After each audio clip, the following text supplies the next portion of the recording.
So let's talk about AI. On one hand, it's this incredible promise, right? It could cure diseases, end poverty, maybe even fix our climate. But there's this other side. What if it's also the single biggest risk we've ever faced as a species?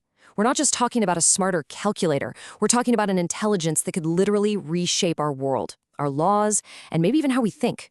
So let's dive into this and look at two really powerful ways of understanding what is truly at stake here. Okay, so our first guide on this journey is the historian Yuval Noah Harari. And look at where he's speaking, the World Economic Forum. This is really important. He's not just in a university lecture hall talking theory. He's in a room full of the world's most powerful leaders, the people with their hands on the levers of change, and he's delivering a dead serious warning. And this quote, this is the core of his entire message.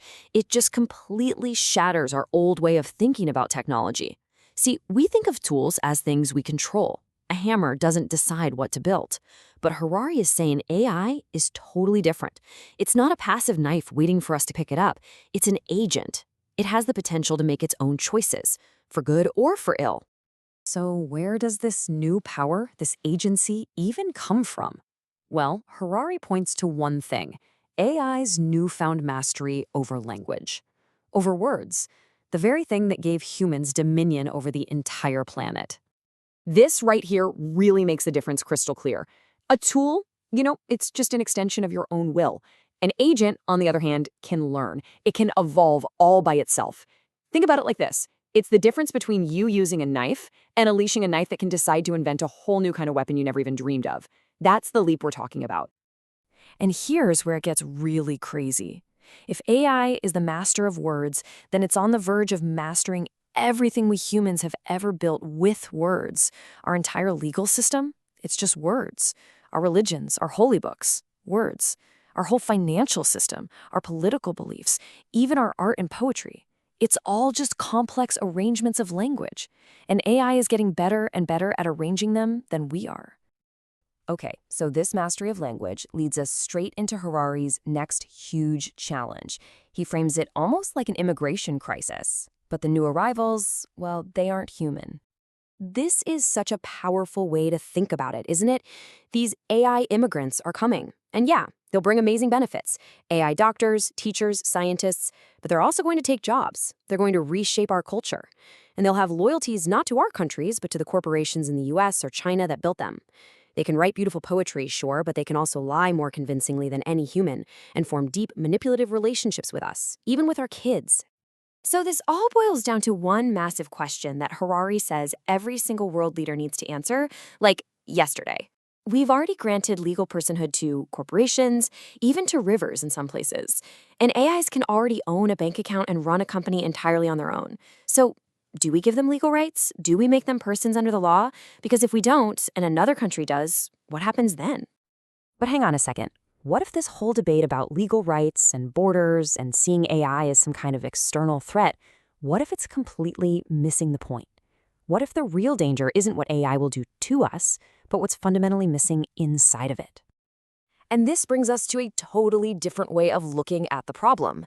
A group of thinkers have argued that the real issue isn't malice. It's not that AI is evil. It's that it's empty, and that, by our own design, we are building psychopathy into the code.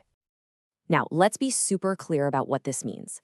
A psychopathic AI isn't the Terminator. It's not an evil robot that wants to hurt you. No, it's an intelligence that is incredibly, ruthlessly good at achieving a goal, but has absolutely zero capacity to understand or care about the consequences of its actions on you or me or anyone.